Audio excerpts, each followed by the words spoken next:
Abhinaya, thank you so much for coming on for part two. Highly appreciated. I'm always excited to share things about sustainability. That's my forte, and I can just keep talking about it. So yeah, always happy to be here. Yeah. Last time we spoke about a whole bunch of things. We did touch upon sustainability a bit, but this time you mentioned that we wanted to get really deep into sustainability. So, Yes. what I wanted to start with is, as far as what we can do as regular day-to-day average human beings, how do Yes. we ensure that we are living a sustainable life, and what can we do to ensure that we are reducing our carbon footprint on this planet? Totally. So see, it's actually very important for us to understand that. So when people talk about climate change and government action and all of that, I realize that yeah, the government needs to take policy changes and all. There are also things that we can do as individuals. So when there are a lot of people doing same things, like to improve or change their habit that helps the environment, that takes us a long way. Mm-hmm. Yeah. So when like just for example, so in India, segregation of waste is not a big thing. Like people don't do it. Mm-hmm. So I'm sure over there people do that. But to here, it if you are someone who manages your own waste, it is a big deal. So in my place, we compost our. So I have a compost, like a small Compost bin. arrangement in. Yes, no, it's like I do composting at my place. So it's not Mm-hmm. just a bin, but the whole composting happens. I segregate my waste so that it can, and I identify recyclers or people who will manage the waste rather than just dumping it. Mm-hmm. So, and also, so that is one part. So the most important part is not creating the waste at all. Mm-hmm.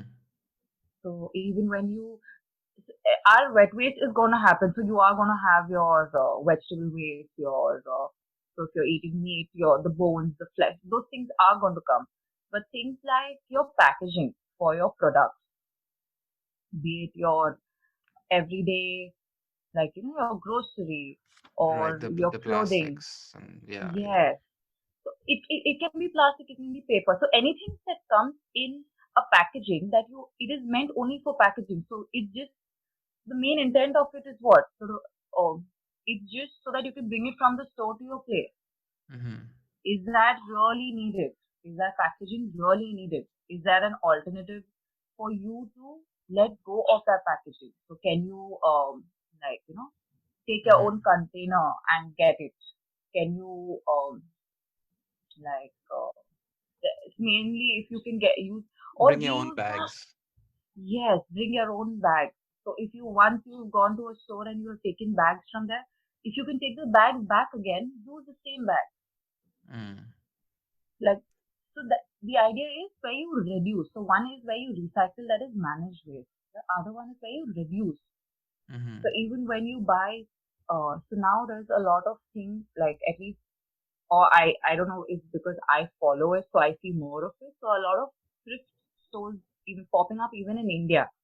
Like so it's Mm-hmm. an Insta like online thing, but a lot of people are aware that fast fashion is becoming a problem where people are just using and throwing their clothing. Like Right. you just you like it's like, oh, it's my birthday today, so I'm gonna pick up a nice dress, and then you wear it, and that's it. Once. It just Yeah. and it is still in good condition for someone else to wear it. It's Mm. it hasn't served its, like I would say, the clothing hasn't served its purpose. It can really last for longer. Mm. And so where if you can either donate it, or if you have a problem with using other people's clothing, you can have a circle of friends whom you're okay with sharing clothes with.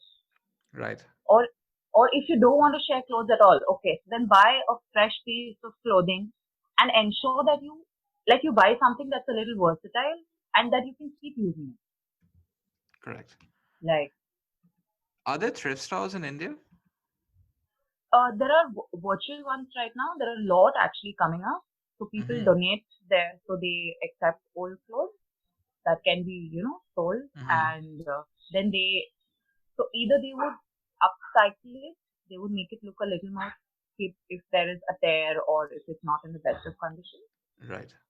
they would fix whatever patches of, if there's a tear, buttons and all of that, and then they sell it. And there are actually quite a few takers nowadays. There are people who are, so it's majorly the younger generation who are, so when I say younger, I would say the between the 20s and 30s who are Mm-hmm. getting into this because it's coming as a cool thing. See, anything that comes into the cool factor then becomes like trendy and Right. Right. fine to do that. Of course. Yeah, I see. I've seen over here in Canada, like we have thrift stores. In fact, I myself have shopped in thrift stores, and Uh-huh. the products which you get are actually pretty good. I mean, you get some really nice branded products from thrift stores, and they're in surprisingly good condition as well, Right. Mm-hmm. and at a very reasonable price. So I myself have shopped at thrift stores a number of times, especially when I first came to the country, because as a student you don't really have that much money per se. So um, thrift stores are my go-to, for whatever shoes, Mm-hmm. pants, t-shirts, jackets. I got this really nice leather jacket from a thrift store for like $20, which is about maybe 1,000 rupees or so. Oh wow. Yeah, so Okay. I really do see the benefit in thrift stores itself. But as far as clothing is concerned, like I do get what you're saying when it comes to like when people just like use clothes once and throw it away. Really, Mm-hmm. I've seen like people who have like this massive wardrobe filled with clothes that they've almost never used, and when the Yeah. time Yeah. comes, they just dump it or whatever. So Oh, yeah. so it's so the concept of the very noble thing of donating. But what's the point when you? So it's no point, right? You buy all of it and then you donate it for what? Mm, So mm, it might as well be if you are a little more conscious when you buy it. So okay, you donate a few of them because yeah, you've used it, you've outgrown it that time. But every time, buying like 100 clothes a year and then donating it, that's mm, not. Then you can't say you're sustainable or you're not being mm, thoughtful about what you're purchasing. mm.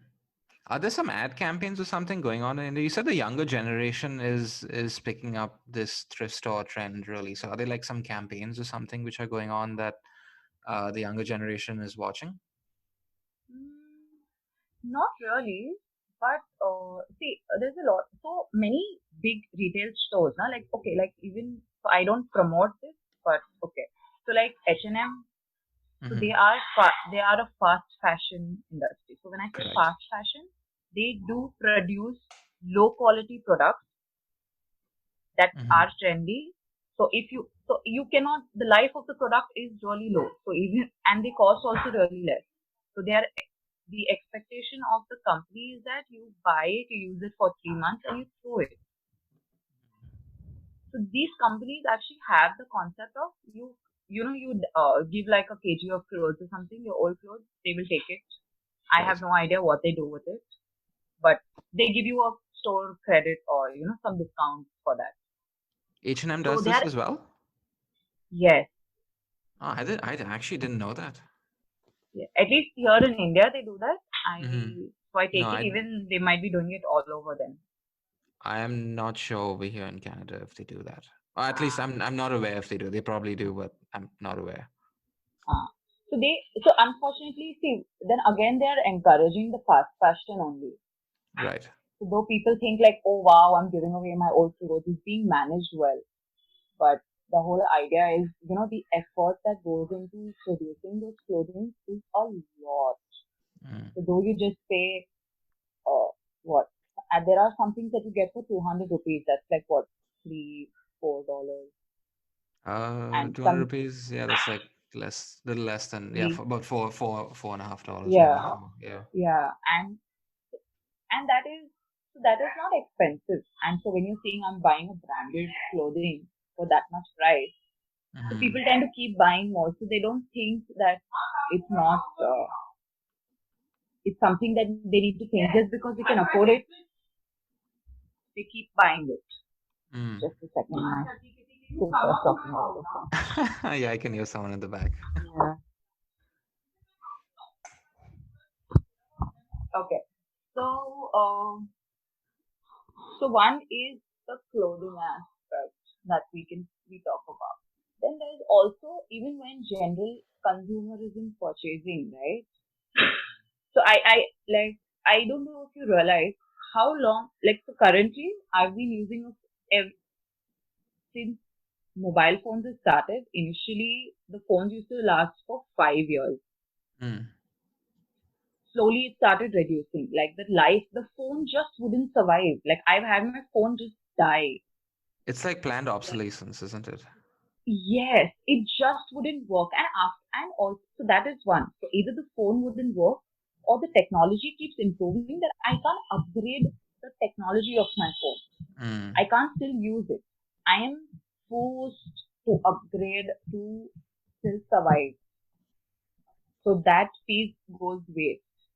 And Mm. I'm just one in a number of people that live, right? Yeah, So the number yeah. of devices, the number of electronics that keep It's crazy, and right? Because it, we live in a time where we want the latest in technology all the yeah, time. And it's just yeah, so hyper competitive, right? With like you said, with smartphones, for example, like Apple will release a smartphone every single year. yeah, Samsung will release, Huawei will release, whatever, they each are trying to one up each other with these new technologies, and of course consumers are just going to be lapping it all up, right? So exactly. yeah, but to your point, I have an iPhone 10R, which I think is now 2 generations old, I want to say. And Mm-hmm. I'm not actually, I'm not missing anything with the new features really, because my phone is actually pretty fast. Like, Mm-hmm. I think we've come to a point, at least as far as smartphones are concerned, where we don't the software and the hardware is so good that Mm-hmm. every year, if you upgrade every year, you're just going to get very small incremental improvements, Yes, and yes, it's not really worth it. But to your point, there still are a ton of people who just want the latest iPhone because yes. they Because want to it show is off. there. Yeah, it's there. Exactly. It's It's the available, latest. so and I can afford it, so Exactly. I'm gonna buy it. Exactly. Did you hear about what Apple did with the packaging of the iPhone? Uh, Not They really. So they've actually stopped putting in the power brick The oh yes, and yes, the headphones. yes. To be what eco-friendly or Yeah, sustainable? yeah. To be more sustainable is what Yeah. they said. Is what they said. Yeah. I don't know if I really believe that because this is Apple No, we're talking about. no. Like because most of the people like I didn't like I saw a lot of posts online. I'm not an iPhone user, so I wasn't aware of what's happening in that side, Hmm. and I don't keep up with the technology. And but then I was seeing a lot of posts, and I was wondering what's going on. So I looked in, and I'm like, people are mentioning what's the main reason I buy a new phone is so that I get a charger and the earphones because the earphones and charger don't last for more than 2 years. Mm. Because after one point, at the attachments, you tend to put a lot of tape to keep it Right, intact. So that, yes. right. Yeah, yeah. I know because they are such bad quality, right? So, So, yeah. Yeah. when I first heard that, I was like, Uh-huh. okay, that seems a bit odd, but I'll get behind it. Then I found out though that the charging cable which comes with the iPhone only comes with USB-C at one end. Now, Ah. now they said that they've not included a power brick because everyone has a power brick. Every time you get a new iPhone, every time you get a new phone, you get a power brick along with it. So Mm-hmm. the general train of thought is that you already have the power brick. But Mm-hmm. because this particular iPhone device has the other end with the USB-C cable, at least the charging cable with the USB-C cable, the Mm-hmm. only charger with the previous generation's iPhone that has a USB charging cable is the iPhone 11. So if you had the iPhone 10, 9, 8, whatever, going all the way back, it's Mm-hmm. not going to work. You need to have that USB-C charging cable, the charging Huh. power brick. So Yep. basically, if you didn't have the last year's model and you upgrade to this year, you're going to have to go out and anyways buy a USB-C charging cable. which is So like you mentioned. Uh-huh. that's kind of that, that's kind of hypocritical if you had to ask me about it, because I get it, you don't want to, because it's going to reduce your carbon footprint by X amount or whatever, that's fine. But you're limiting it to the previous generation's phone model. I mean, not everyone is going to be upgrading to the latest iPhone from the previous generation, right? People are going to be coming over from Android. People are going to be coming over from older iPhones as well. So it's like a double-edged sword. Right. Right. But that's really, one, just like one aspect of it, right? You said earlier that when you're at home, you Mhm. segregate your own waste and you do the composting at home as well. Yes, that's right. So That's right. when you say you do the composting at home, like what's your process look like? Okay. So there is this like a small startup in India called Daily Dump. So they provide these. They Daily have this dump. Daily Dump. Yes. So they have Hmm. a product that is made of terracotta pots. Hmm. So you keep putting in your wet waste into that. You segregate all your wet waste. You put your wet waste into that. They also have these. So naturally, your product, like your wet waste, does decompose. So they have the enzymes that help accelerate the process. The terracotta pots. No, no. So they have like an extra powder that helps accelerate the process.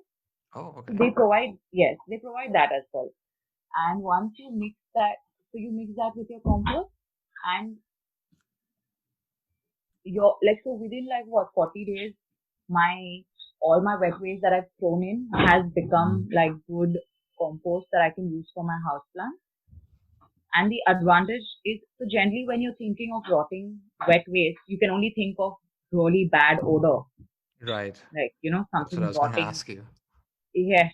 And I stay in an apartment, so the plant, the pots are just outside, like, the terracotta pot is just outside my house. So anyone Mhm. entering has to cross that. So, like, initially, even I was a little dicey whether it would have like foul smell and all of that. But if you keep the composition perfect, so you have to ensure that, there are some very small processes that you need to keep in mind just to ensure the moisture content. That's the main thing you need to check. So that as we put, so we see it becomes a little too damp because sometimes it's raining heavily here. So, Right. the moisture doesn't get absorbed. Then we just put in a little bit of dried leaves or a little bit of cocoa peat to Hmm. ensure it dries up a little. Hmm. And we're done. We're set. We don't have to bother. And then in within like again 45 days, I get my compost. Hmm. So I just leave it in. So I just keep putting it in, like drop in a little bit of the enzyme and just keep filling up the pots. So there are three pots that are there. So I fill the first pot. So as that stays for like 30 days after it's filled, in the meantime, I use the other pots. I keep filling the other pots and then the last Hmm. first pot gets done. So that's super convenient. I'm not sending out my waste and Right. I'm managing like the see majorly what happens is also we don't realize when we give our waste out.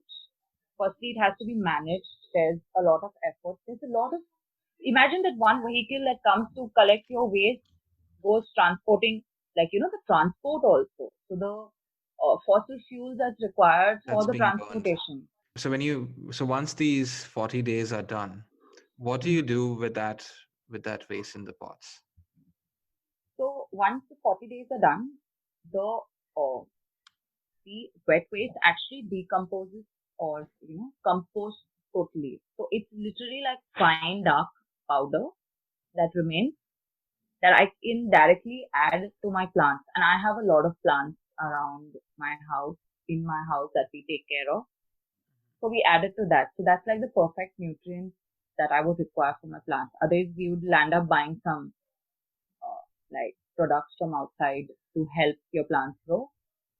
So with this, I don't have to buy anything from outside. That is pretty I can. awesome. I've never heard of this sort of this initiative. Is how new is this product in India? It's I think might be a good 4 years. Like I'm using it for 3 years, so it's Hmm. been there before that. So I think might be 4 5 years at least. Wow. Yeah. So it's like tradition. So there are a lot of people that I've heard like out. So in India, there's this concept of you all have this concept of farmers market, right? So where the farmers Right. come in, you'll have a designated space. So a Yeah, lot of yeah. people who are zero wasters or a little more conscious, they collect all their wet waste because composting is not that easy there. Hmm. Because also for me, the climate is very conducive. So we have Hmm. like a warm weather, which enables it to compost quite well. Mm. So many people who so they collect all their wet waste. So what they do is they freeze it. So they have like a bowl in the freezer, and every day all their kitchen waste they collect it. And at the end of the week, when they go to the farmers market to buy their vegetables and all, I, I don't know whether the farmer takes it or someone takes it there. They give it there for composting. Right. Yeah. Would you And be? Do you have any I'm idea not on that? I'm not familiar with it. I have been to a few farmers markets over here. Mm-hmm. Mm-hmm. But it's just mostly to buy the produce because I find that the produce, at least at the farmers markets, are far more um, healthier than what you would get Right. at the big chain grocery stores.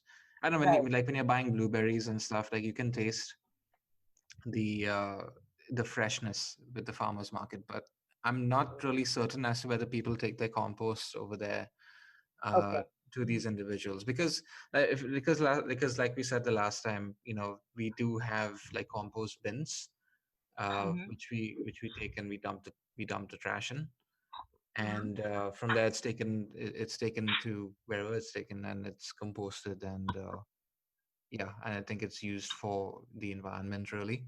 But I'm not certain at the farmers markets as to what Okay. it is. But I try my best actually uh, to buy produce which is organic, Right. uh, Right. simply because and I try and support the local businesses over here. So Um, that's also what the supporting the local business is, I think, one of the most essential things for being sustainable.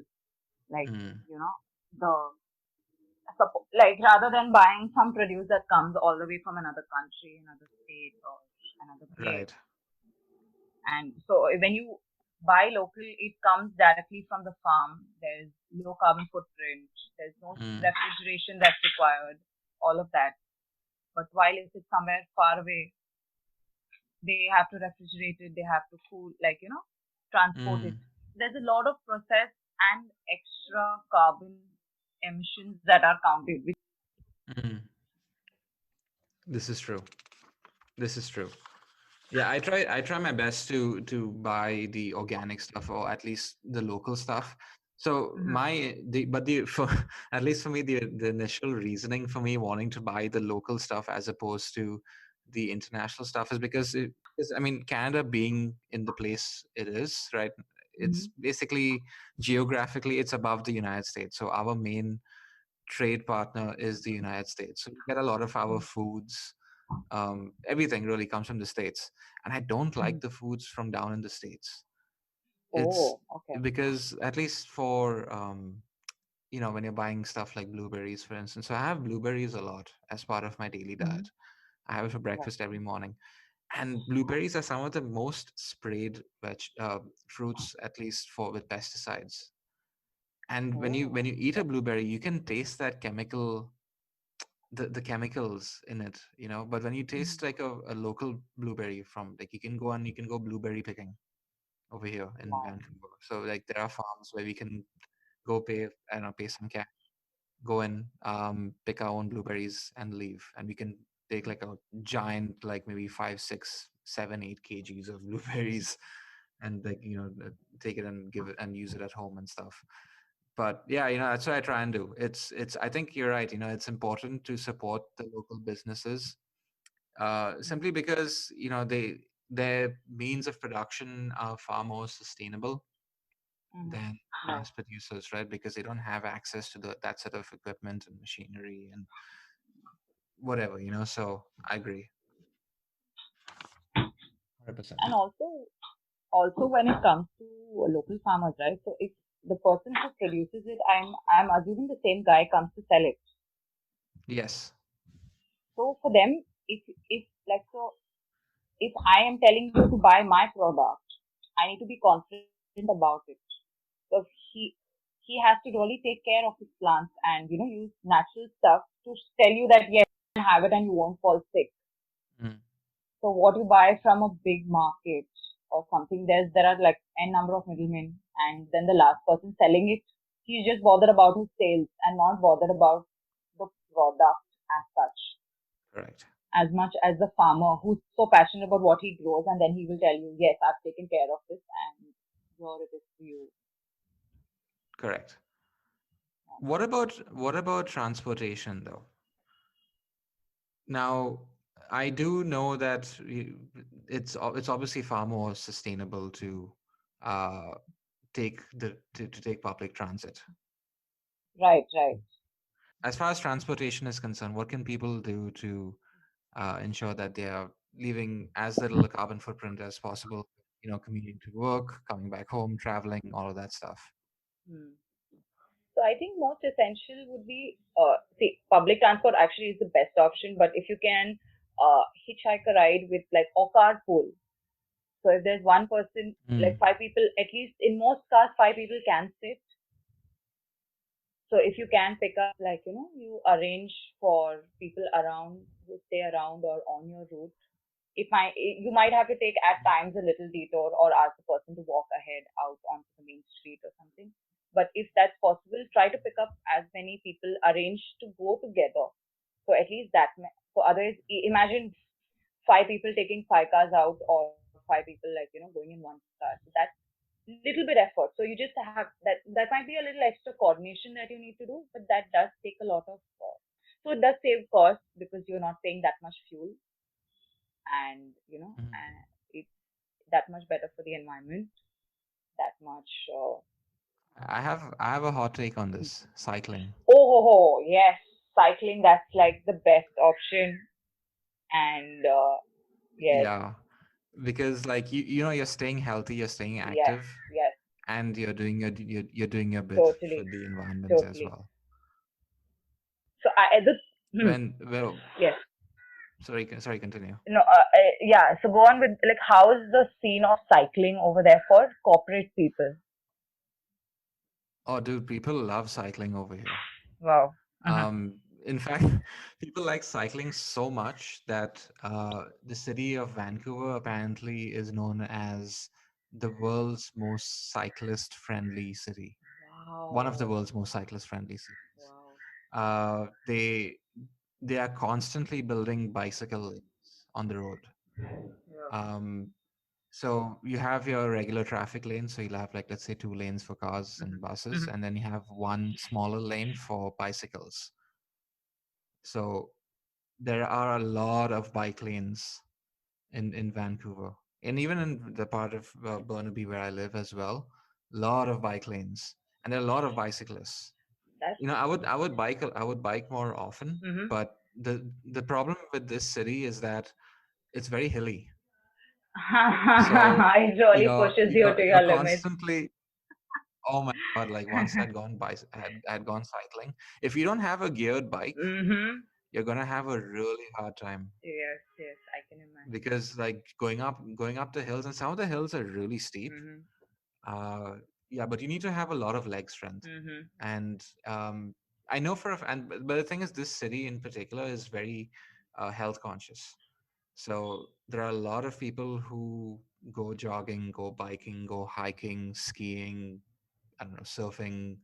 There's a lot of outdoor activities over here. So a lot of the population is very uh, cycling friendly, and very health conscious. So that makes the process that makes it a lot more easier, really. So that's where we are at this point in Vancouver, really. What's the scene like in Bombay? I do know people cycle a lot in Bombay. So yes, so there are, so designated lanes doesn't exist as such. So even if there is a Mm. so there are some designated lanes in some places which has become car parking space. Of course. Yeah, and so, oh, there are a few cyclists that are there. So on a general for leisure, there are a lot of people who do cycling or for health reasons. But for daily, for doing your daily tasks, like where you would like buy groceries or go to work, there isn't like that many people doing that. And especially, Mm-hmm. there are a few people who do cycle to work. But once you cycle to work, like, Mm. you need a place to get fresh. Like, and we don't have that facilities in most organizations Ah, here. yes, yes, I know what you're talking about. Mm. Yeah, so at least like a changing room where you can just like splash some water, like freshen up. So there's just the regular washrooms Yeah, that and you it gets have. hot right over Like, there. Mm.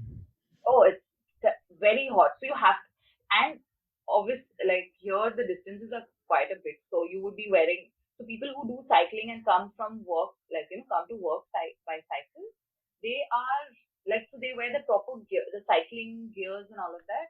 So they're wearing those clothing also meant for cycling.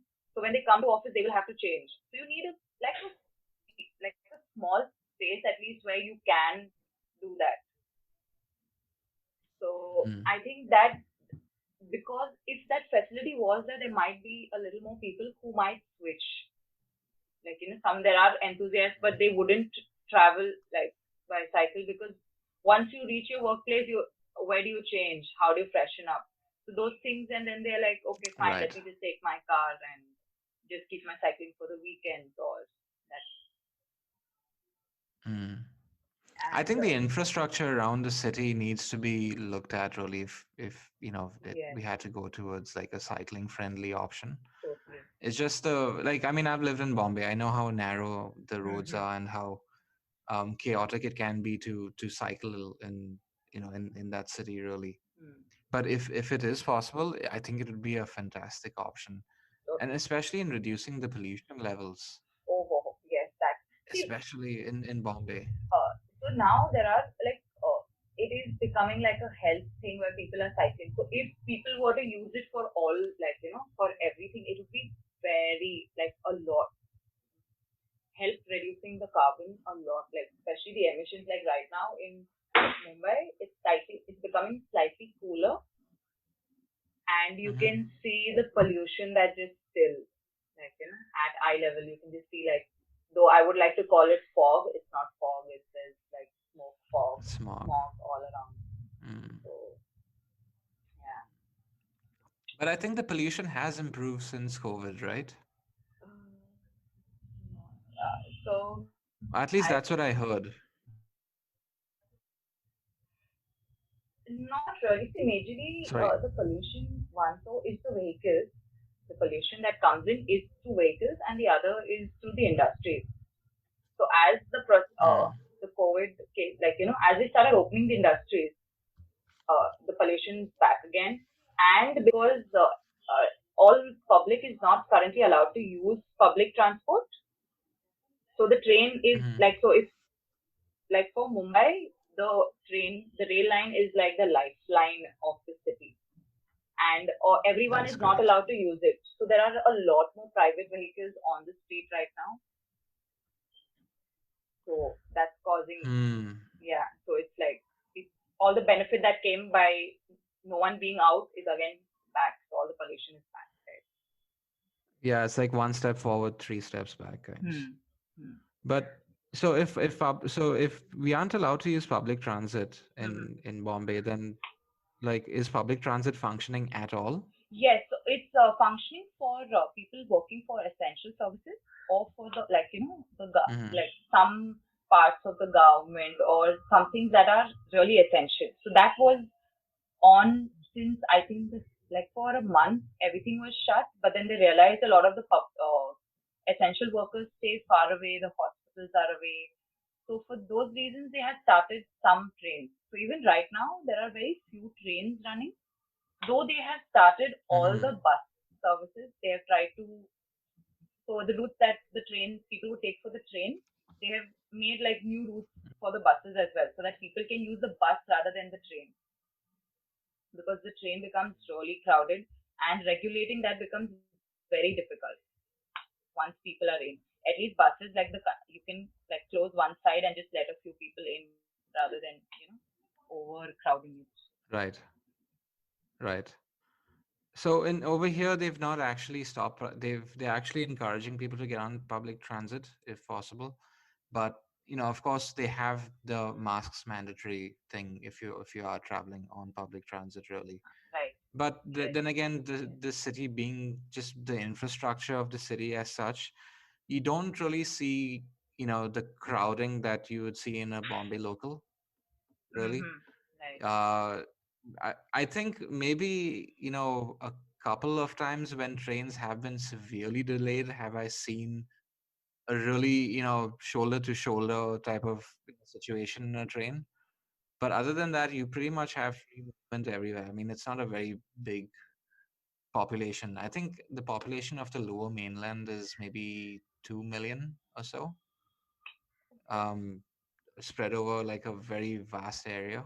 Mm-hmm. So there's not that many people really. And again, like I said, a lot of people cycle. Like there are people who take buses, and the transit system is fairly reliable over here. Apparently, it's the best in North America, Wow. is what they say. Wow.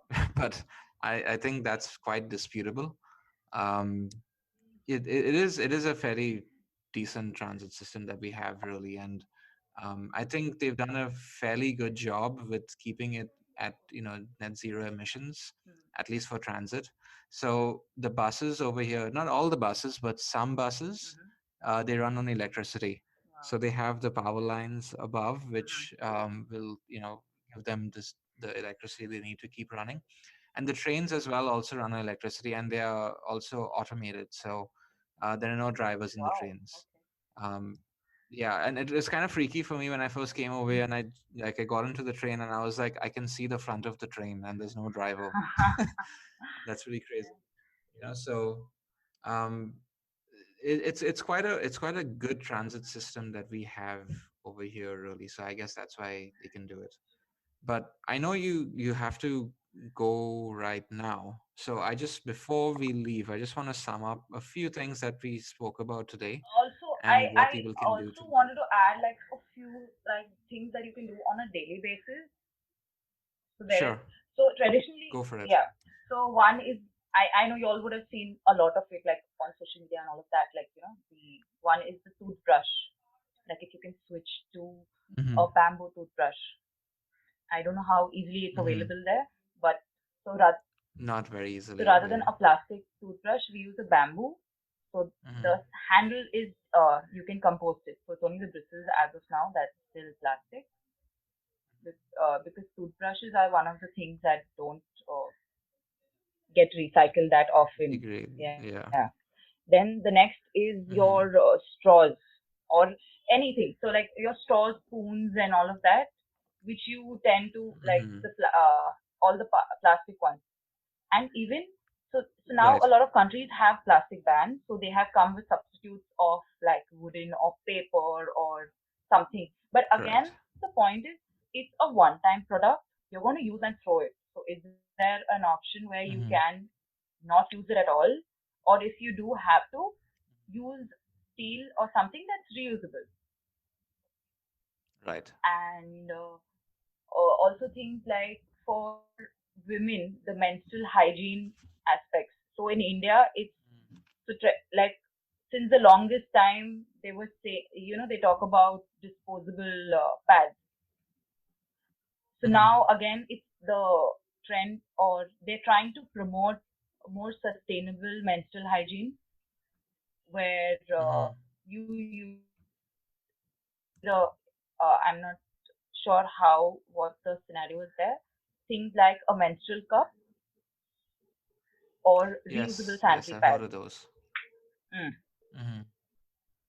So that helps. Over here, over here for menstrual hygiene, a lot of them use tampons. Yeah. I don't know So that how eco-friendly no, those so are, that's though. again like your regular sanitary pad, just that the way usage is different. But again, that's Yeah, not like reusable, right? So it has to be very discarded. sustainable. Yes, Yeah, of yes. course. Hmm. And so even like when it comes to childcare products, so like you have so in India, if, like most of the kids have like the more traditional families would have diapers made or the cloth things made from the old clothes used for the longest time, and Correct. then until the kid is potty trained, and then they use the washroom. So until then they wouldn't use Hmm. disposable diapers. But now there are a lot of people using disposable diapers. So even for that, they're come up with concept like, you have these reusable diapers. So they're just fabric diapers that are made. That's a little fancy, and it is quite comfortable. Just that you have to take a little bit of extra effort for washing them, and Cleaning. yes, Yeah. and Hmm. yes. Are they more expensive than regular diapers? I would assume they might be So more yeah, expensive, so when right? you so okay, so this is like a question that comes up at all. Like, so most sustainable products, right? So when you switch, they are a little more expensive. So even when you say your Hmm. like the sanitary pads or your diapers, they are a little expensive. Hmm. But when you see in the long run, right? So this you're going to use it for at least 2 years. No, I agree. I agree. I get what you're saying. So as a one-time investment, it becomes it's more expensive than the use and throw items. But in the long run, when you see, it's way cheaper to buy the reusable items because it's a one-time investment, but you're Mm, using it for a longer time rather than use and throw. correct. Yes, Correct. and there's a Yeah, I think more people would have to should think about that. yes, yes, that's true. And also, see, the most important thing is when you switch to sustainable items, your consumers are requesting companies to make things that are more sustainable, and the Hmm. companies will be forced.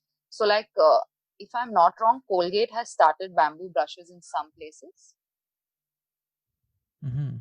and their packaging also is just like the brown cardboard. Oh, that's really nice. Yes, so I'm not sure where that started, but they I have launched that some place. I think that would have a very good aesthetic to it as well, like a cardboard box. Yes, That yes. would look that would be really nice actually. And with the bamboo stick as well. But we don't have it over here. There's a concept of the electric toothbrush over here. So I think So I think a lot of people I know use.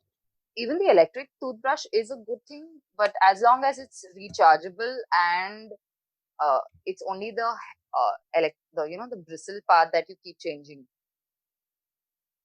Correct. Yeah, yeah. I know it's just the bristle part that does get changed. So you can buy the heads Hmm.